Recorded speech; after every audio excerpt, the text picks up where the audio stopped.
오늘은 우리 예수제 중에 제5제 심판하는 분은 염라대왕이고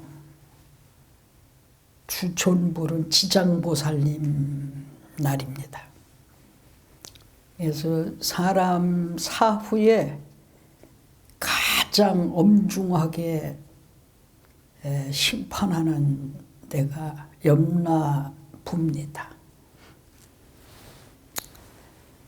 그래서 이 지장보살님이라고 하는 것은 이제 우리 아시아의 불교 국가로 보면은 중국에 4대 성지가 있는데 문수, 보현, 관음, 지장 이렇게 4대 성지인데 그 중에서 이제 구화산에 지장 도량이 유일하게 성불한 이들을 모두 부처라 보살이라 말하지만 우리나라에서 나오신 부처가 지장보살님이십니다. 그분께서 이제 24살에 구화산을 들어가시게 되고 길 따라 물 따라 산 따라 끊임없이 들어가다 보니까 평평한 곳에 있어서 거기에 이제 자리 잡고 반듯한 바위가 있어서 거기에서 이제 앉아서 좌선을 하시는데 독사가 와서 물었어. 근데 이분이 그냥 무념무상으로 그래도 앉아서 반듯하게 그냥 선정에 들으셨는데 아주 어여쁜 여인이 와가지고 약을 갖고 와서 주면서 철없는 어린애가 무지해서 스님한테 잘못했다고 사죄 드립니다 이렇게 하면서 약을 주고 대신해서 이 자리에 샘이 솟게 만들겠습니다. 그 여인이 누군가 하면 구화산의 산신령이었어. 그래서 그 이후로는 그 지장보살님이 어디에 계시든 어느 험로에 계시든 안전하셨다 이래. 그래서 신라의 한 왕자의 신분으로서 김교각 스님이라고도 하고 김지장이라고도 한다. 이분이 처음에 산속에 들어가서 잡술 게 없을 때는 흙을 끓여서 잡섰다는 거야. 가난해서 먹을 게 없는 사람 있으면 한 줌에 끼니를 놓아주고 본인은 그 흙으로 쌀 조금 하고 그래서 끓여서 드셨다는 거야. 이 자비희사 정신이 얼마나 투철하셨는지 모든 사람들을 다 교화를 하고 모든 사람에게 베푸르신 고로 살아있는 지장보살로 추앙이 된 거예요. 이분이 99세에 열반에 드시면서 당신이 죽고 나서 이제 그 관에다 넣어놓으라고 하고서 3년이 됐어도 시체가 그대로 있으면 등신보를 만들어라 라고 했는데 3년 후에 뚜껑을 열어보니까 그대로 있더라는 거예요. 그래서 그 위에다가 등신보를 만들었는데 중국이라는 나라가 이제 공산권이 자꾸 있다 보니까 지장보살님 상도 없애려고 몇 번을 시도를 했는데 한 사람이 지장보살님 그 등 쪽에 칼을 찔렀는데 뭘 보고 이렇게 소스라치게 놀랐는지 완전히 절단내지 못하고 아주 질겁을 해서 뛰쳐나왔다. 근데 무엇을 보고 그랬는지는 문헌에 안 나오는 거로 이야기를 못하겠고 그래서 그 지장보살님이 석가모니 부처님께서 위촉하시면서 지장보살님에 대한 것을 참 전례 없이 지장보살님을 칭찬하셨어. 그래서 지장 본원경이라고 하는 우리가 시중에서도 볼 수 있는 책에 보면은 13품으로 나누어져 있는데 거기서 보면은 그냥 지옥에 떨어진 그 어머니를 구하고자 애써서 살리는 과정도 나오고 또 한 사람은 어머니를 그냥 그렇게 살리려고 애쓰다 보니까 지옥까지 간 거예요. 그래가지고 지옥에 가서 누구를 만났느냐 하면 지장보살님의 좌우보처인 무독과 도명존자가 계신데 무독귀왕을 만난 거예요. 무독귀왕은 한자로 풀이하면 없을 무자에 독이요. 독약, 해로울 독자, 그 독자로 쓰는데 그렇게 독이 없는 귀신의 왕이다 이런 뜻이지. 무독귀왕을 만나서 무독귀왕이 보통 사람으로서는 올 수가 없는 데인데 어찌하여 오셨는가라고 물어.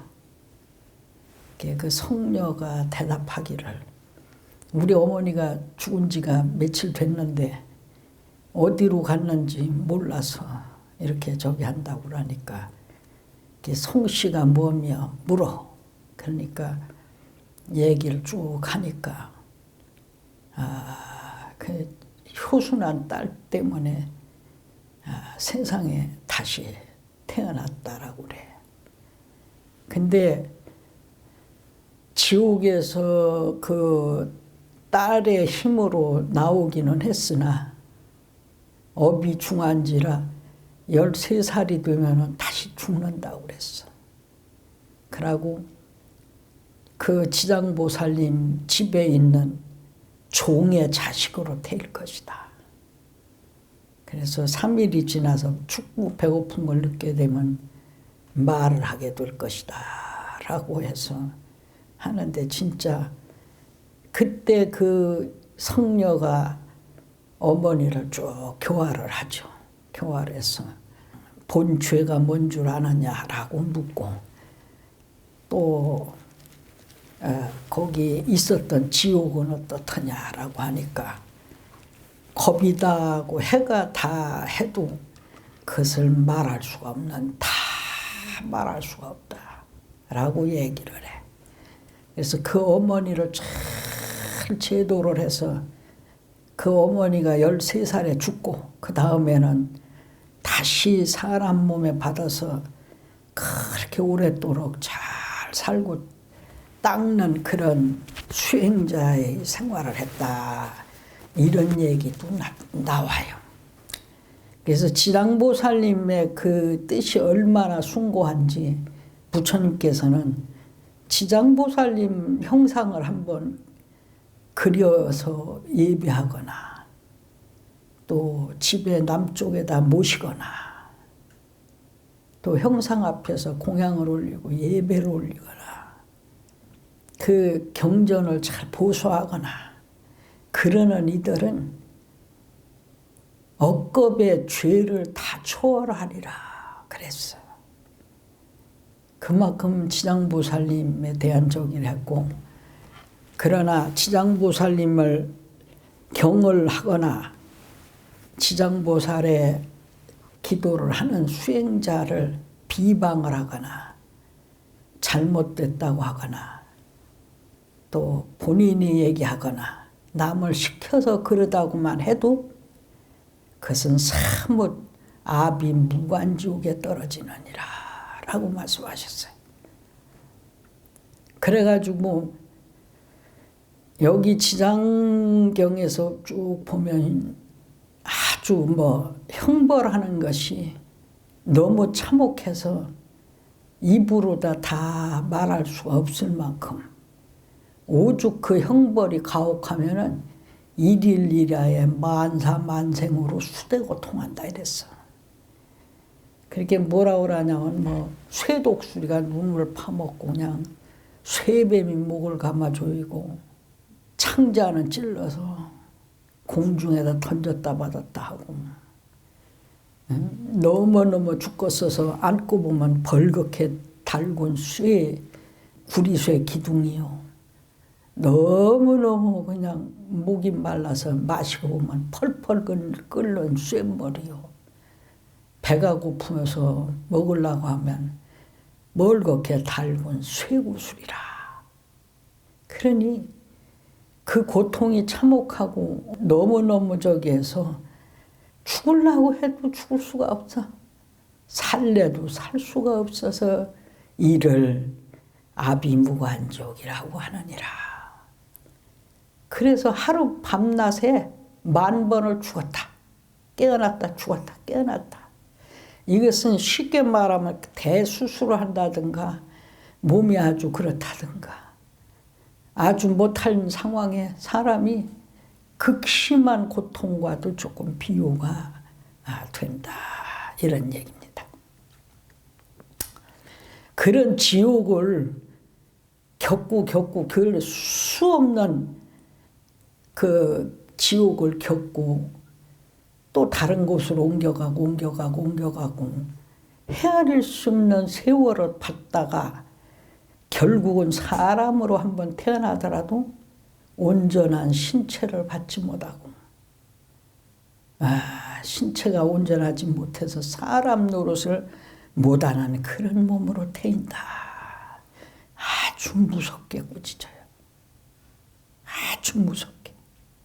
그러나 지장경에 그 보면은 지장보살님께 예경하고 잘 그 지장보살님을 집에 남쪽에 모셔놓고 정갈하게 기도하니는 아주 어마어마한 그런 축복을 말씀하셨어요.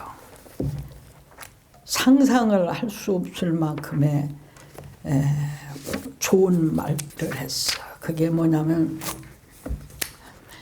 28가지의 복을 받는데 첫째는 천상과 용이 항상 지켜주며 둘째는 선한 과가 날로 더하고 셋째는 성인의 높은 인을 더하고 넷째는 보리도에서 물러나지 않음이며 다섯 번째는 의식이 풍족하고 여섯 번째는 질병이 이르지 못하고 일곱 번째는 물이나 불에 재앙이 없고 여덟 번째는 도적에 액난이 없고 아홉 번째는 남들이 보고 존경하고 열 번째는 신과 귀신이 도와주고 11번째는 여자는 남자 몸으로 바뀌고 12번째는 여자라면 임금이나 대신의 딸이 되고 13번째는 상호가 아름다움이며 14번째는 천상에 많이 태어나고 15번째는 혹 제왕으로 됨이며 16번째는 숙명의 지혜를 얻음이며 17번째는 구하는 바가 뜻대로 이루어지고 18번째는 권속이 기뻐하고 즐거워함이며 19번째는 모든 횡액이 소멸되고 20번째는 업도가 영원히 없어지고 21번째는 가는 곳마다 통달하고 22번째는 밤에는 꿈이 편안하고 23번째는 먼저 돌아가신 부모 권속이 괴로움을 여의고 24번째는 숙세의 복을 받아 태어나고 25번째는 모든 성현이 찬탄하고 26번째는 총명하여 근기가 수송하고 27번째는 자비심이 넉넉하고 28번째는 끝내는 부처를 이루리라 이랬어. 근데 거기에서 7가지를 더 한다 그랬어. 첫 번째는 빨리 성현의 지위에 오르고 두 번째는 악업이 소멸되고, 셋째는 모든 부처님이 지켜주시고, 넷째는 보리도에서 물러서지 않은 분, 다섯 번째는 본원력이 더욱 증장되고, 여섯 번째는 숙명을 통하고, 일곱 번째는 끝내는 부처를 이루리라 이랬어요. 아주 그 부처님께서 지장보살님에 대한 죄와 벌을 얼마나 낱낱이 그냥 13품까지 얘기를 했는지, 여기서 보면은 뭐 보살 또 내지 뭐 지신, 염라왕도 나와. 제8품에 염라왕이 나오자만, 그래서 염라대왕은 굉장히 벌이 엄해가지고 염라대왕한테 딱 불려가게 되면은 일단은 선한 일을 하면 염라대왕 앞에 불려가질 않아. 존뒤로 일단 가고 보는 거야.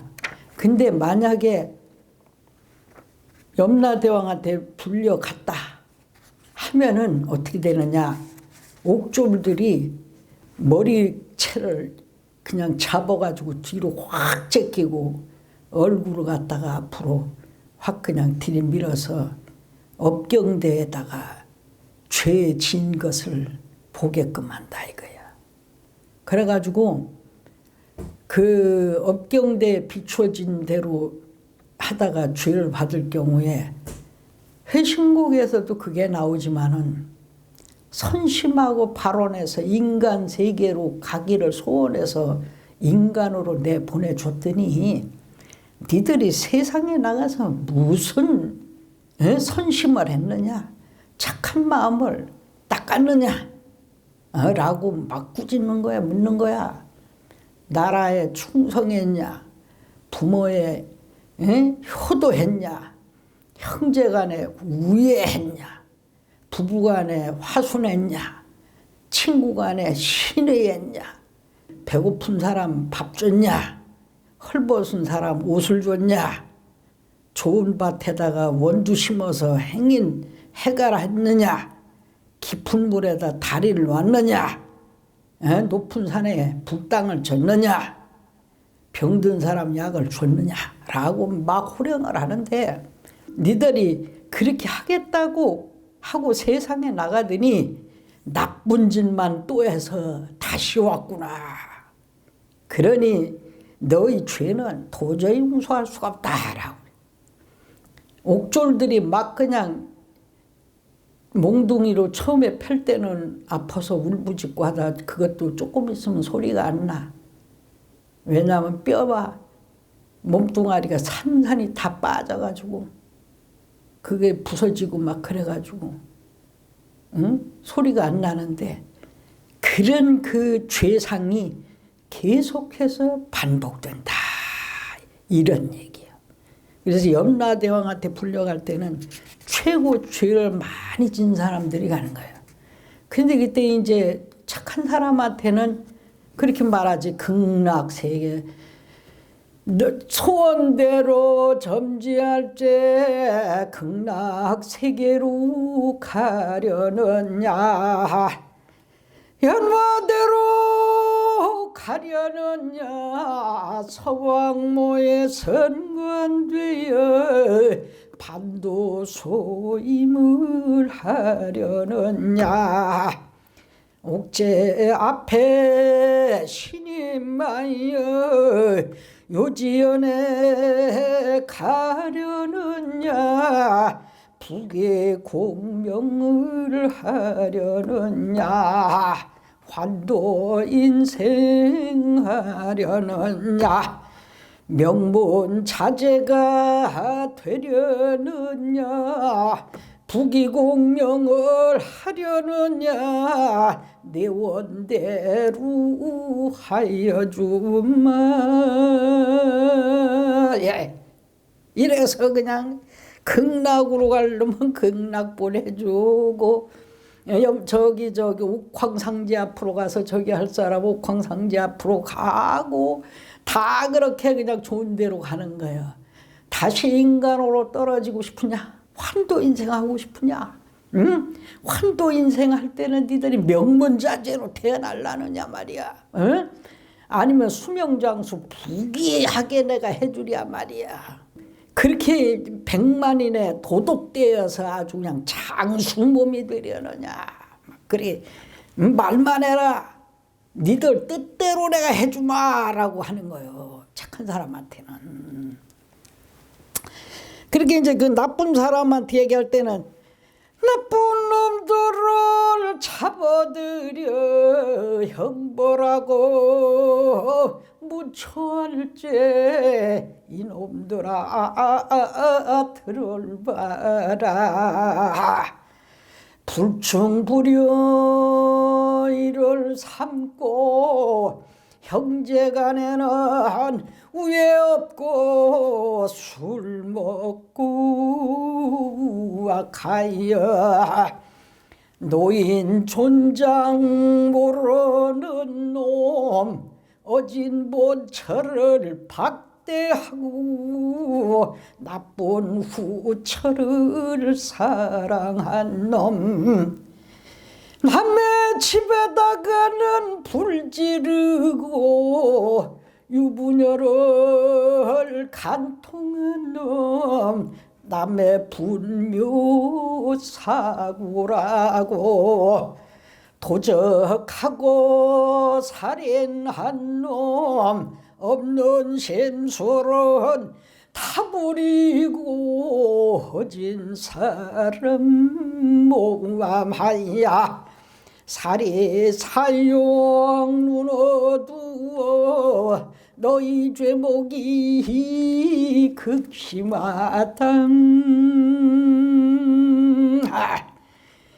최재경 좀 가리어서 차례차례로 보낼 적에 칼산지오 구렁지오 한빙지옥 침침하다.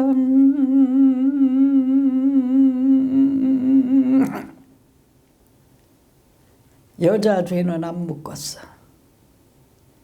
여자도 착한 일을 하면은 선녀되어서 가려느냐 남자 되어서 가려느냐 제실 황후가 되려느냐 제후 왕비가 되려느냐 대신 부인 되려느냐 환생인간 하려느냐 수명장수 부귀하여 만고의 크복을 누리려느냐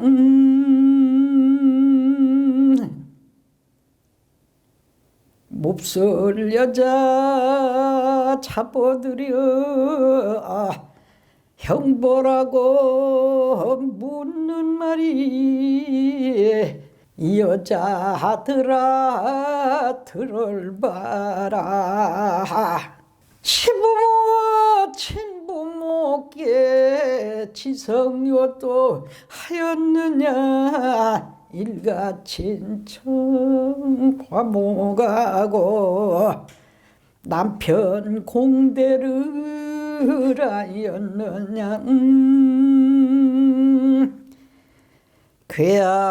괴악하고 간특한여 부모 말씀에 대답하고 가장 보고는 욕잘하고 동생 학렬이가 나여 형제 물목을 하게 하고 남의 재물 욕심내어 도적하고 사기한 년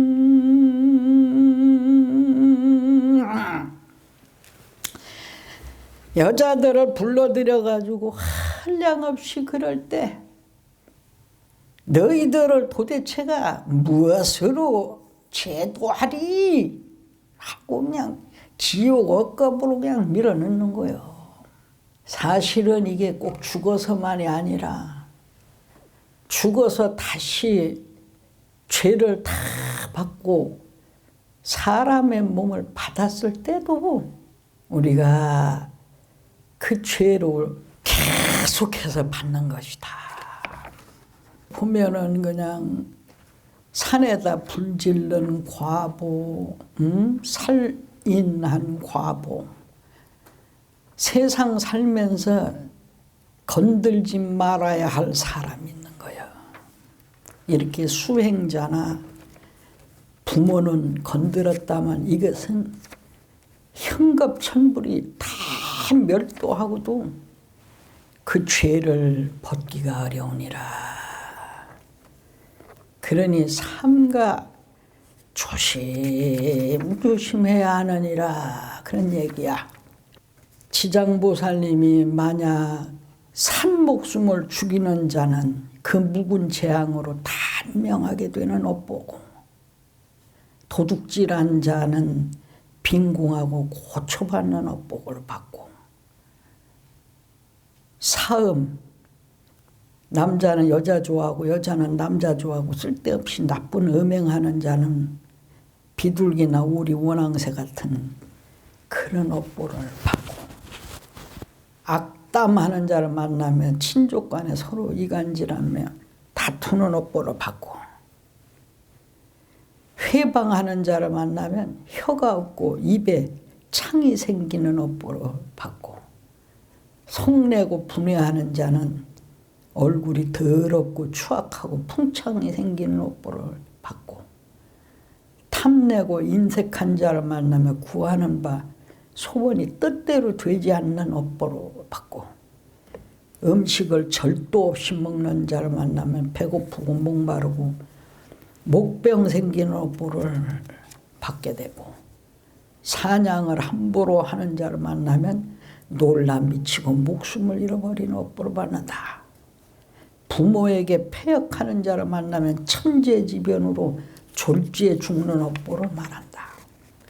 산의 수풀과 나무에 불 지르는 자는 미쳐서 헤매다가 정신없이 죽는 업보를 받게 되고, 전후 부모에게 악독하게 하는 자는 다시 바꾸어 태어나서는 매를 받고 천하게 사는 그 업보를 받게 되고, 그물로 살아있는 동물의 새끼를 잡는 사람은 골욕관에 헤어지는 이별하는 그런 업복을 받게 되고, 삼보를 헐뜯고 비방하는 자를 만나면 눈 멀고 귀 멀고 벙어리 되는 업보를 받게 되고, 법을 경시하고 교를 없인 여기는 자는 영원토록 악도를 못 면하는 업보를 받게 되고, 절이나 상주 대중의 물건을 함부로 파하거나 함부로 쓰게 되면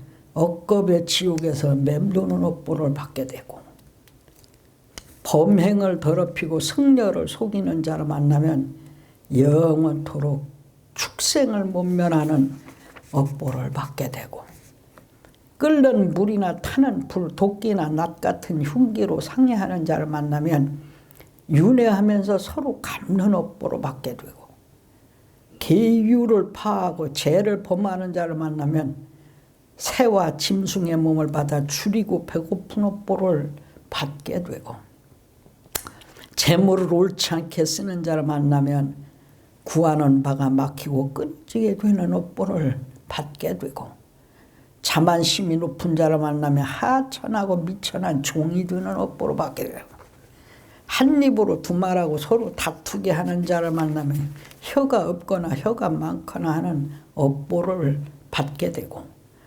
소견이 삿된 자를 만나면 변두리에 태어나는 업보를 받게 된다. 이런 저기가 연부제 중생들이 몸과 입과 뜻으로 신구의 삼업으로 이렇게 삼독심을 일으키고 사막도에 떨어지게 되느니라. 그래 지장령에는 그랬어요. 우리나라에서는 이제 대표적으로 신라 때 왕자 김교각 스님께 오서 이제 지장보살님으로 추앙을 받게 됐고, 문수보살, 보현보살, 또 관세음보살님 계시지만은 지장보살님은 그러하고 대표적인 분으로 한 분이 계신데, 원래는 저 전라도에서 큰 스님들이 많이 나오셨어. 그래서 거기에 진표율사라는 분이 계셨는데, 진표율사는 너무도 잘 알려지신 분이야. 스님이 특별한 말을 안 해도 잘 아리라고 믿어. 근데 그분은 집안이 교각스님, 지장보살님은 원래 왕자 신분이었지만은 이 진표율사는 사냥꾼 집 자식이었어. 그래가지고 덫을 놓고서 돌아오면서 개구리를 꾸레미로 껴가지고서 이제 갖고 온다는 게 잃어버리고 그냥 왔는데, 이듬해 이른 봄에 그 사냥감이 잡혔는 거 하고 가봤더니 가는 중에 개구리 소리가 그렇게 나는 거야. 그래 보니까 그 웅덩이 얼음 밑에서 창자가 삐져나오고 막 그런 채로 개구리들이 그렇게 울고 있는 거야. 그래 보니까 자기가 전 가을에 나무에다 매달아 놓고 개구리를 잡아서 갖고 온다는 게 잃어버리고 온 거예요. 그렇게 개구리들이 발버둥을 치다 그냥 웅덩이로 빠져가지고 그렇게 됐던 거예요. 이 14살 먹은 소년이 그렇게 우는 거야. 그 겨울에 얼음 속에서 살았을 개구리를 생각하니까 너무너무 가엾고 불쌍해가지고, 그 후로 이제 간 게 그 울금바위라고 있어. 전라도. 그 옛날에 우리나라 서산대사, 원효대사, 뭐 기라성 같은 스님들이 거기서 수행 안 한 분이 없는 거기가 있어. 그래 원효방이라고도 하고 부사이방이라고도 하는 거기로 가가지고 그분이 참회기도를 그렇게 3-7일을 하면서 막 뼈가 튀어나오고 막 그럴 정도로 참회를 해도 아무 감흥이 없자 그냥 바위에서 뛰어내렸는데, 청이동자, 황이동자가 받아가지고서 놔가지고 다시 7일을 기도한 후에 미륵보살하고 지장보살을 친견하다. 거기서 그래. 친견한다. 그리고 거기 스님이 거기도 몇 번 가봤어. 근데 가보면 꼭 그렇게 개구리가 울어. 그걸 입증하는지 어쩌는지. 그래서 이제 그 전에 한 누구를 데리고 가가지고 개구리가 운다고 하고 데리고 갔는데 안 우는 거야. 그 이상하네. 왜 오늘은 안 울을까? 그랬는데 그 소리가 채 떨어질까 말까 막 울더라고. 그래서 스님이 거기도 몇 번 다녀온 적이 있었는데, 그래가지고 이제 이 진표율사가 지장보살님의 간자를 받아갖고 나오시지. 간자와 점찰경을 받아와. 근데 대장경에도 보면은 점찰 그 선악보경이 있어. 우리 대장경에도 보면 그게 나오는데, 그래서 이제 사회적 논란이 왜 지장보살님이 하필이면 점치는 책을 주더냐 뭐 이래가지고 불교와는 뜻이 안 맞는다고 그래서 그거를 몇 번 없애려고 그랬는데 그럴 때마다 그게 잘 안 됐어. 그리고 미륵보살의 간자, 손가락 마디뼈 같은 것을 이렇게 받아갖고 나오고, 그 이후로는 이제 그분이 이렇게 선행, 지장보살행을 하다가 제자 심지 스님한테 얘기를 해서 세운 게 이제 그렇게 이제 그 미륵, 우리나라의 최고 미륵도량이 이제 김제 금산사와 속리산 이제 법주사, 또 논산에 보면 은진미륵이 있어. 그래서 이제 그렇게 절을 세우면서도 이적을 굉장히 많이 일으켜. 뭐 말하려면 한량이 없으니까 줄여서 말하자면. 그래서 진표율사께서 속리산 말티고개를 넘어갈 때는 짐을 실은 소가 진표율사 앞에서 무릎을 꿇고 눈물을 흘렸다는 거야. 소둥. 그럴 정도로. 그렇고 수륙제를 지내려고 하면 고기들이 그냥 다리를 놔서 저기를 해주고 그랬다는 거야. 그런 그 제2의 또 지장보살님이 진표율사님이라고 볼 수가 있어. 근데 여기서 이제 하나 내가 얘기를 하자고 하면, 내가 속초 우리 개태사 간지 얼마 불과 1년도 채 안 됐을 때인데, 이렇게 선정에 들어서 있는데, 우리 절은 동쪽에 있고 어떤 절은 서쪽에 있더라고. 근데 내가 그 절을 갔어. 그때 이제 그 불자 회장의 장모 49제를 내가 봉행하고 있을 때인데, 나는 뭐 이게 선정에 들어서 본 거니까 뭐 거기 절이 있는지 뭔지 무슨 절인지도 모르는 거지 이제. 근데 갔는데 어떤 아주 노인 보살이 길을 막는 거예요. 들어오지 말라고. 그래서 내가 지금도 생각하면 오른쪽 발을 그냥 크게 한번 그 바닥을 확 그냥 했던 것 같아. 그러면서 감히 네가 네 앞을 가로막느냐, 응? 당장 못 비키냐고 그러니까 슬금슬금 길 옆으로 비키더라고. 그래서 그 절에를 가보니까 삼존불이 계신데 아주 엄숙한 도량이요, 크고. 그러고 났는데 그 절에 스님이 얼굴 모양이 묘하게 생겼더라고. 쌍각형 얼굴형이더라고. 이렇게 밑으로 이렇게 된 이런 형상의 얼굴을 했어.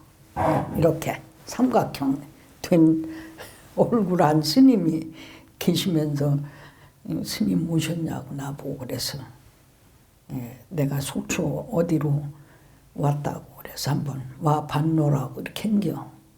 근데 꿈에 거기가 서쪽이고 우리 절에를 다시 돌아와 보니까 우리 절 지금도 우리 절에 본원의 절이 그 불상이 조금 그러시잖아. 나는 오늘날까지 불상에 대해서 불상을 뭐 삼존불을 모셔놓고 많은 불상을 안 모셔.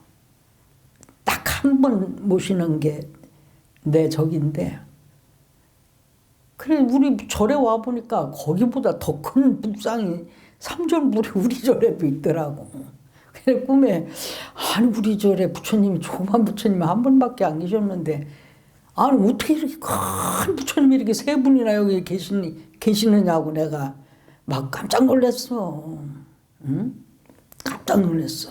우리 지금 속초절에 보면은 이렇게 조그만 아미타불 요만한 분이 계시는데, 그분은 이제 신문사 사장이었던 분이 스님한테 선물을 했는데 그분도 예산은 아닌 것 같더라고.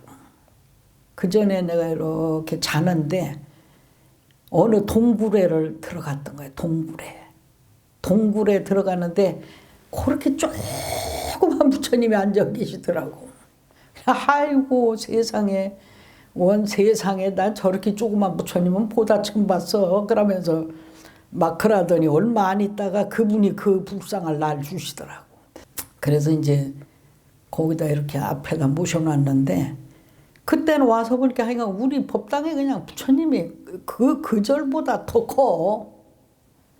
그래가지고 그냥 했는데 하도 희한해서가 아니라 우연히 그 이튿날 어느 절을 간 거야. 그게 화엄사야, 화엄사. 그 가서 이렇게 부처님한테 삼배를 올리고 이렇게 났는데 영단에 앉아있는 스님 얼굴이 삼각형 스님이 영단에 모셔져 있더라고. 이렇게 옆에 앉으다 어떻게 희한한지 어떻게 이렇게 꾸며본 대로 그런 스님이 거기 영단에 앉아 계셔. 아니 그래 아니 내 꿈에 본 분이 진짜 있었네. 내가 그러면서 아이고 스님 내가 어저께 선정에 들어서 배웠는데 진짜로 계셨었구만. 그러고서 내가 돌아왔어. 그러고 보니까 나는 우리 절에서 신흥사를 볼 때 서쪽인가 했었는데 그게 아니더라고. 거기는 동남향으로 있는 동남이고 동남간이고 화엄사가 정서더만. 그러니까 아주 내가 그 봤어도 아주 기똥차게 본 거야 막말로. 에? 어떻게 그렇게 절묘하게 봤는지. 그래서 이제 거기서 이제 내가 유래판을 이렇게 보니까 최초 창건자가 진표율사였더라고. 진표율사. 내가 사실은 이 지구상에서 내가 이렇게 스님이 되기 전에도 가장 존경했던 분이 진표율사 진묵대사였어. 그 두 분을 그렇게 하여간 사무치게 좋아해서 그분들이 했던 수행처는 안 가본 데가 없어. 근데 그 화엄사를 내가 못 빼먹었었더구만 그래. 그런 적이 있었어. 그래가지고서 화엄사가 진표율사가 창건하셨던 데더만. 그리고 그 보니까는 그게 원래는 또 그렇게 세월이 흐르다가 또 비구니 스님들 도량으로 했다가 다시 이제 해가지고 건봉사 말사로 했다가 지금 신흥사 쪽으로 이제 귀속된 그런 데더라고. 근데 그렇게 아주 그냥 아주 신기한 광경을 봤어. 그래 아무래도 진표율사 때문에 그렇게 보지 않았는가 그 생각이 들더라고. 그래서 모든 세상사는 그냥이 없어. 반드시 그 신비하고 신묘하고.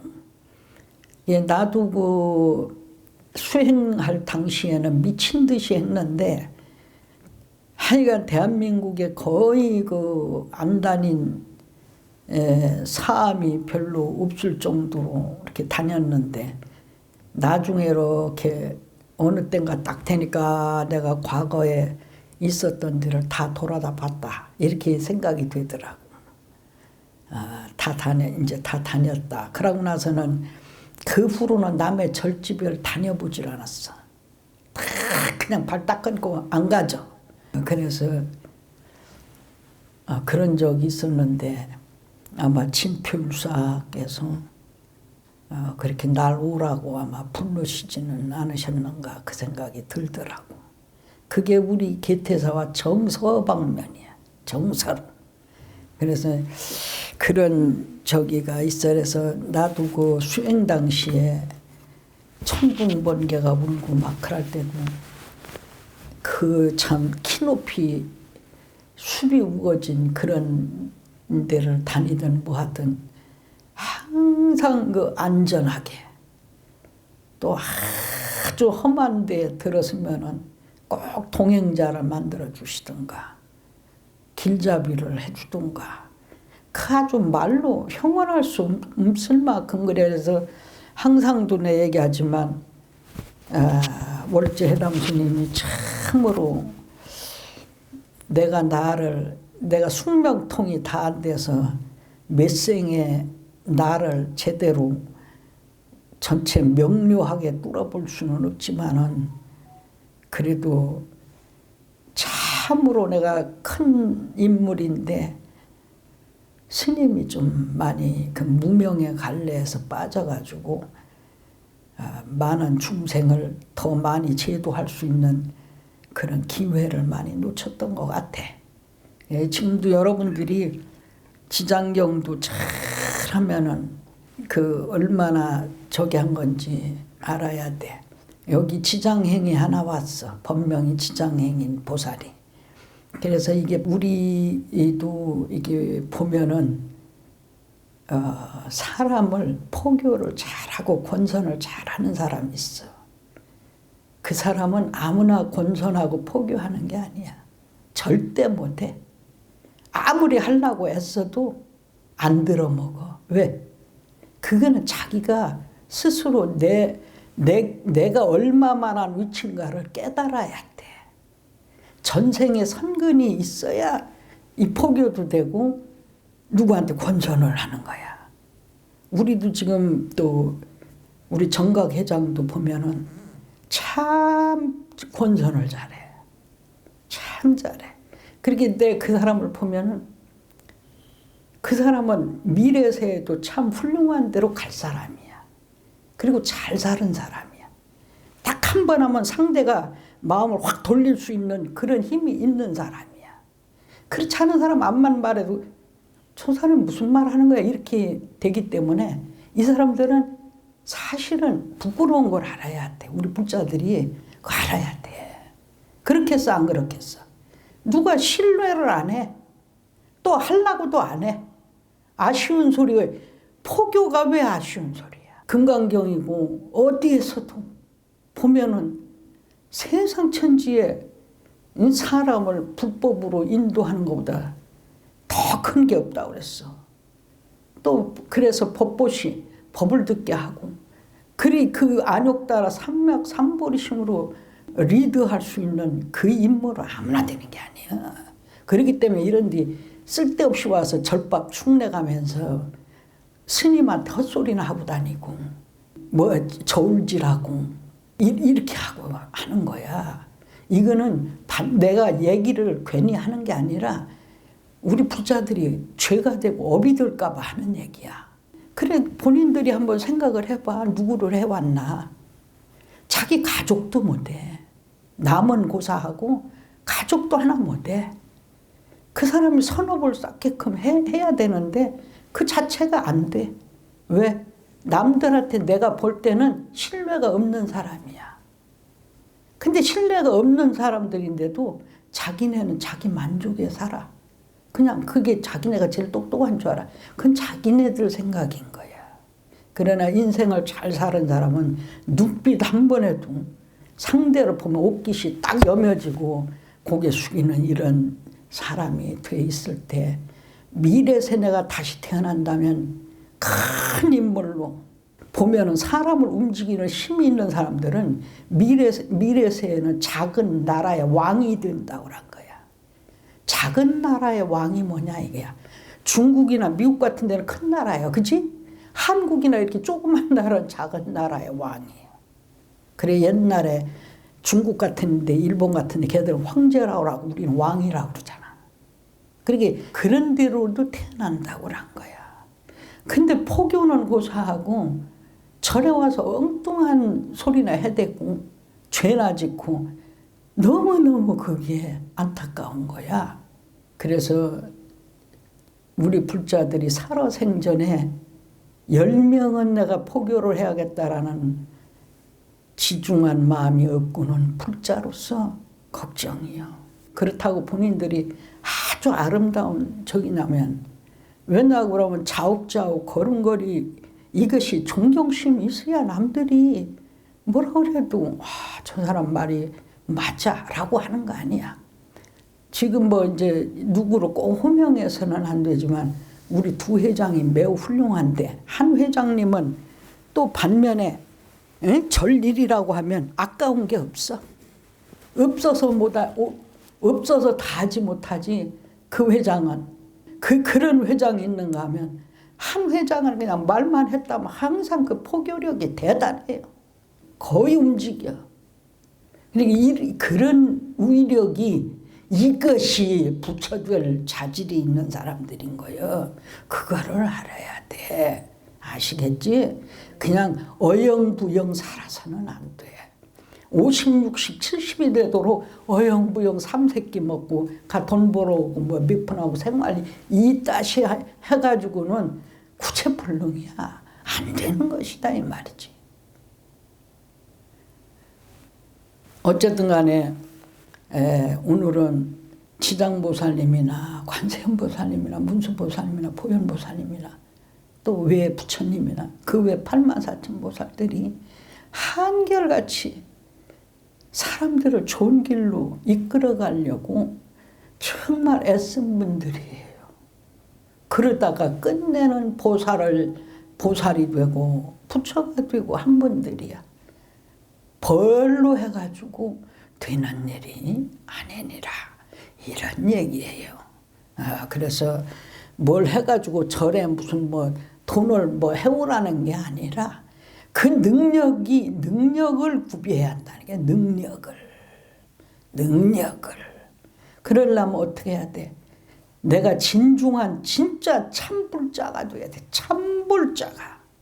참불자가 돼서 누가 봐도 마음에서 우러나는 그 법향이 바깥으로 피어야 돼. 법향이 피어나야 그것이 아름다운 거야. 그것이 아름다운 꽃이 되는 거예요. 그렇지 않고 인위적인 건 이거는 백날 천날 해야 언젠가는 때가 되면은 사람은 늙는 거요. 불교는 그래서 인연 따라서 생기는 것이요. 인연 따라서 멸하는 거예요. 삶이 영원한 게 없는 거예요.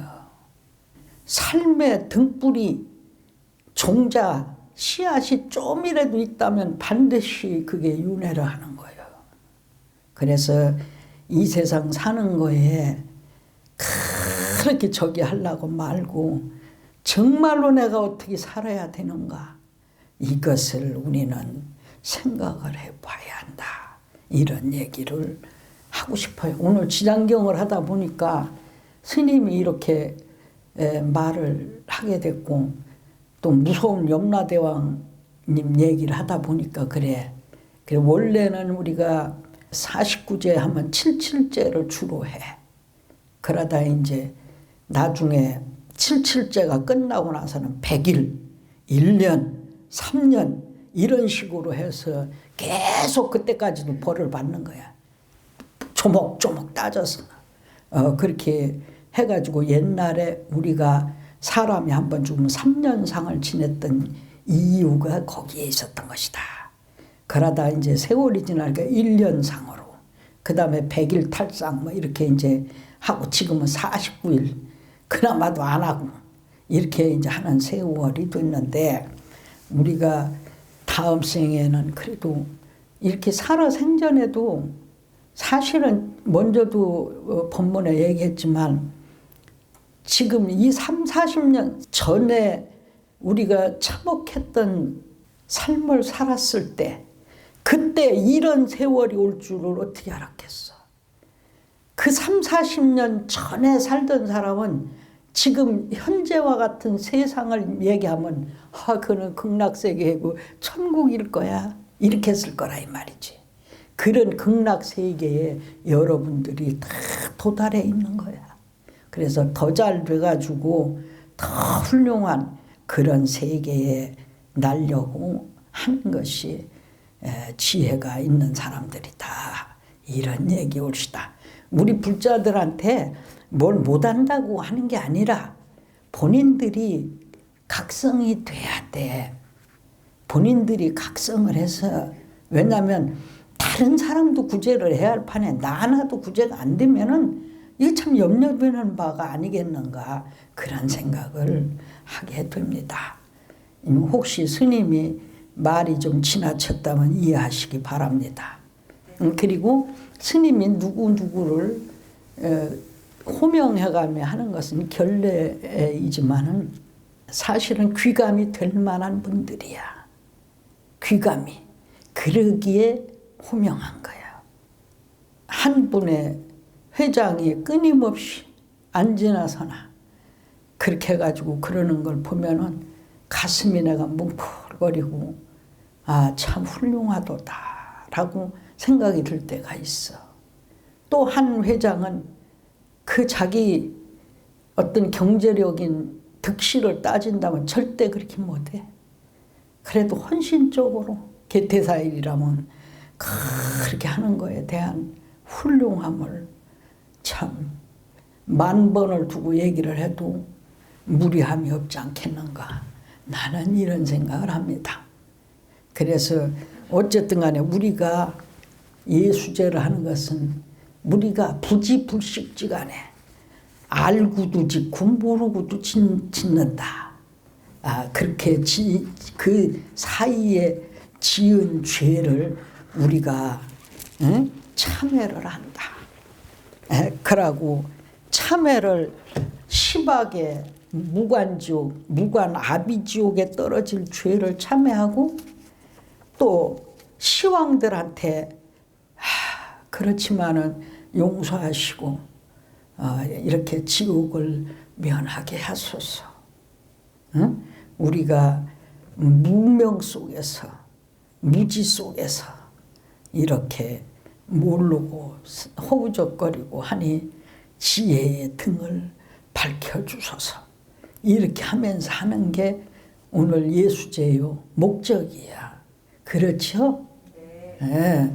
그렇게 잘하면 너무 좋겠다 그런 얘기고, 봐서 내가 그 지장경에 대해서도 사람이 이게 뭐 하려고 보면은 뭐 한정이 없어. 아유, 우리 부자들한테 뭣도 가르쳐주고 싶고 뭣도 가르쳐주고 싶고 막 그런데 뭐 어떻게 그렇게 이제 항상 스님이 이 지장경을 사실은 이제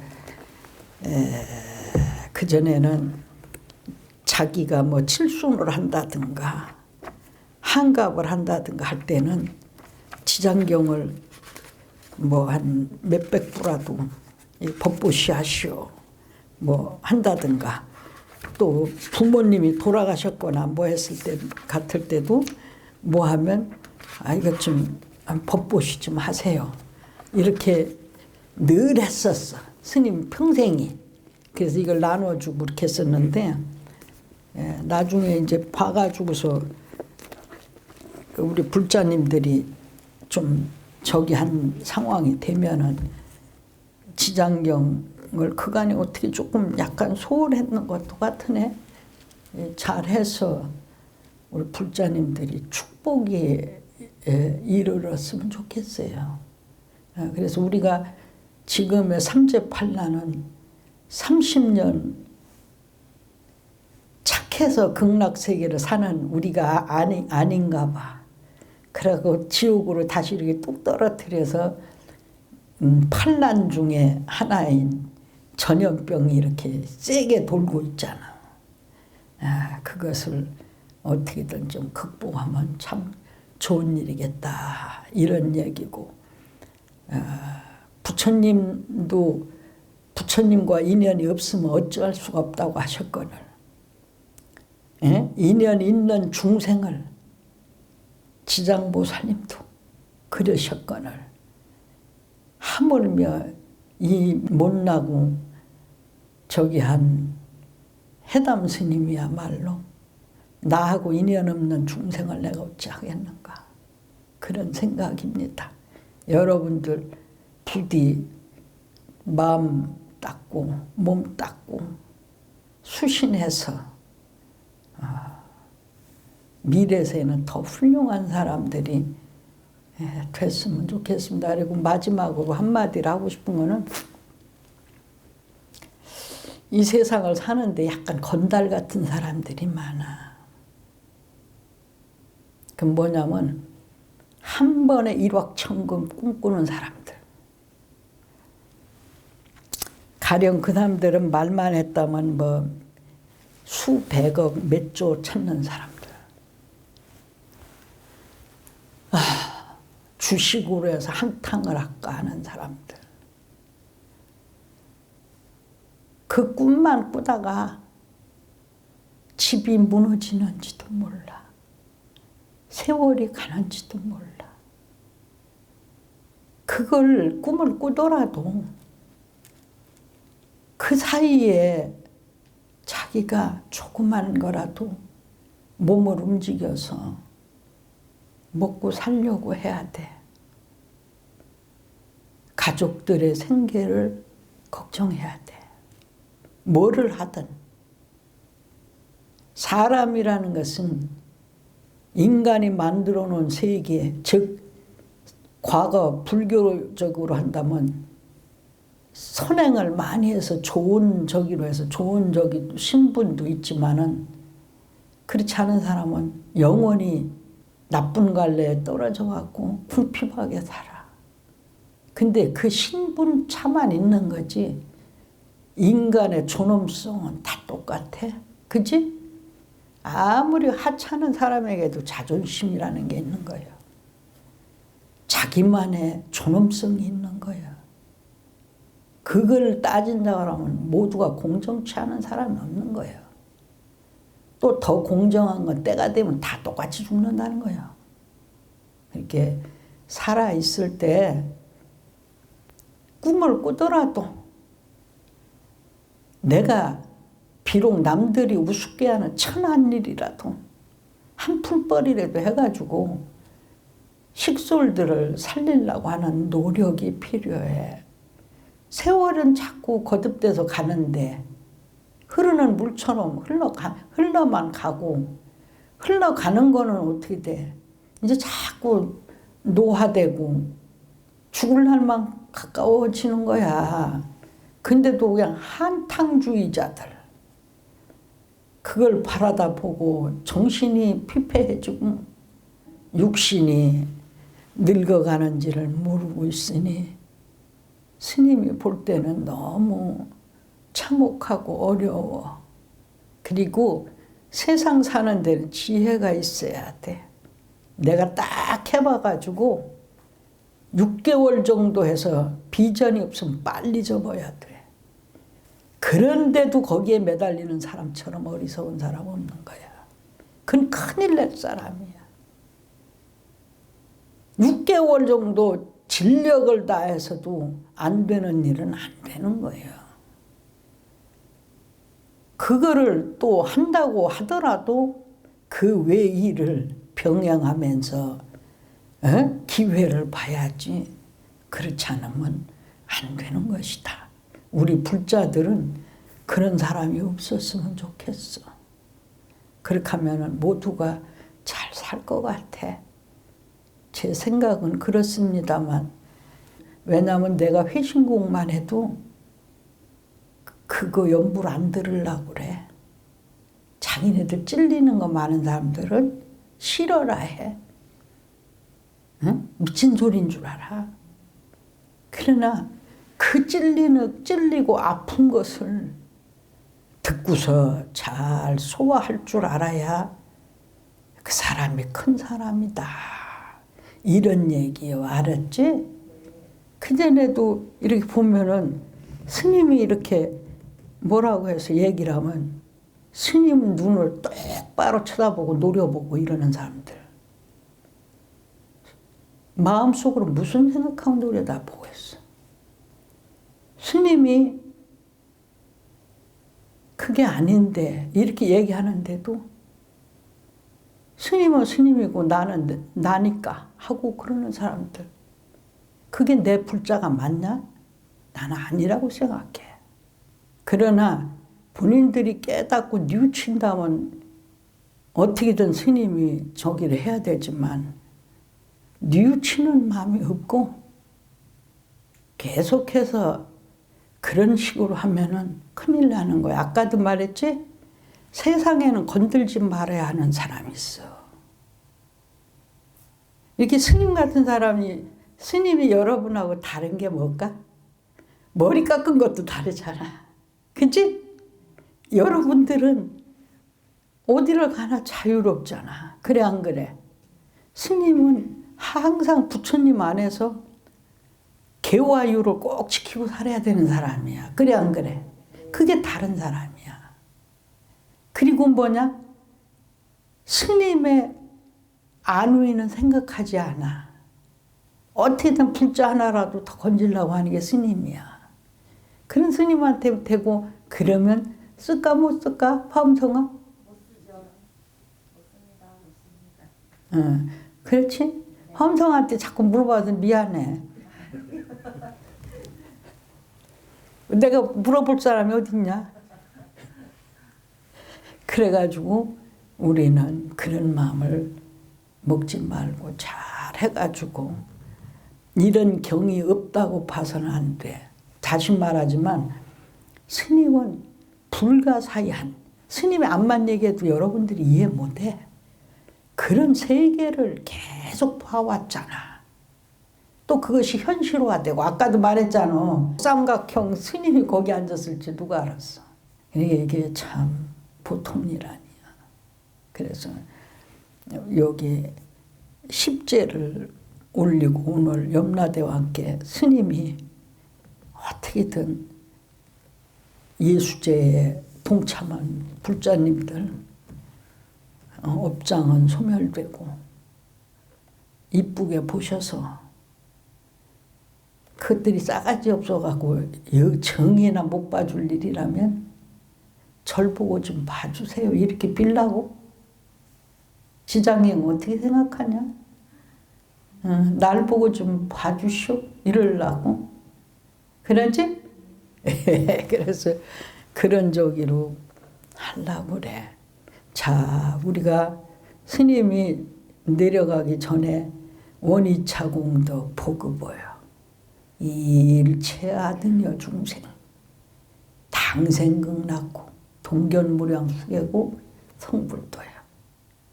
지장보살님도 지장보살 위실력 항아사급 설란지 견문 첨내 일념관 이익인 천부량사라.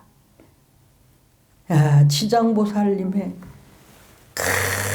큰 말할 수 없는 큰 힘이 큰 힘은 항하 강변에 모래알 수를 다 못해도 안 되느니라.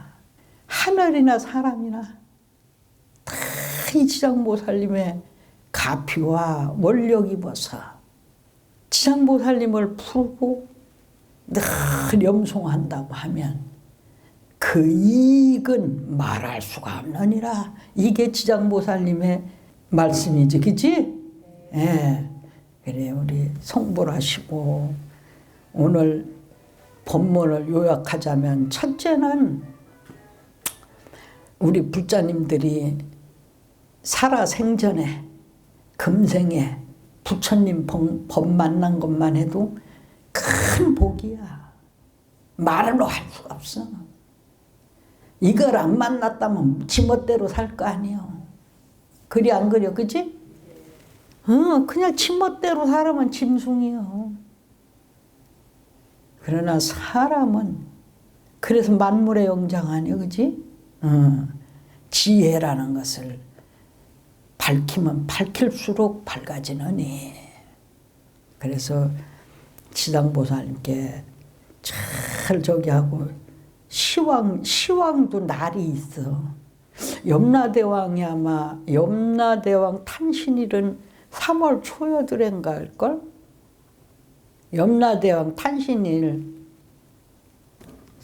아 맞다. 3월 초여드레라고 했죠? 네. 염라대왕 생일은 3월 초여드랜 날. 제1전 진광대왕 탄신일은 2월 초하루. 초광대왕은 3월 초하루. 송제대왕은 2월 26일. 사전에 오관대왕은 정월 초여드래. 그 다음에 염라대왕님은 3월 초여드래. 변성대왕은 2월 21일에. 태산대왕은 3월 초 이튿날. 평등대왕, 팔전의 평등대왕은 4월 초 하루날. 도시대왕, 구전에 계신 분은 4월 초 1회 날. 제10전에 이제 전륜대왕님의 탄신일은 4월 27일이야. 알았지? 아이고, 어느 날, 다 와서 법문을 들어서 저기를 하겠어. 그지? 자, 우리 합장해갖고. 제1전 진광대왕 정광열의 원불인데 토산지오 흑면하게 하손서. 제2전 초강대왕 약사열의 원불인데 화탕지옥 면하게 하손서. 제3전 송제대왕 형겁천볼 원불인데 한빙지옥을 면하게 하소청. 제4전 오관대왕 아미타불이 원불인데 금수지옥을 면하게 하소청. 제5전 염라대왕 지장보살이 원불인데 발설지옥을 면하게 하소청.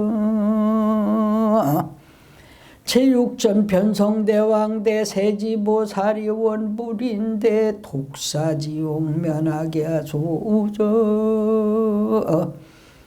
제7전 태산대왕 관세음보살이 원벌인데 참아지용면하게 조저 제8전 평등대왕 노사나불이 원불인데 거해지옥을 면하게 조저 제9전 도시대왕 야광보살이 원불인데 철상지옥을 면하게 하소서. 제15도 전륜대왕 서가열애가 원불인데 흑암지옥을 면하게 하소서. 원이 자공덕 복업어 일체아등여 중생당생극락곡 동견무량수계공 성불도 나무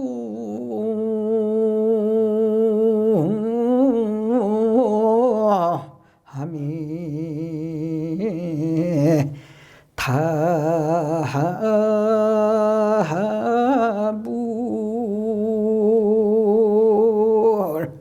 성불되소서.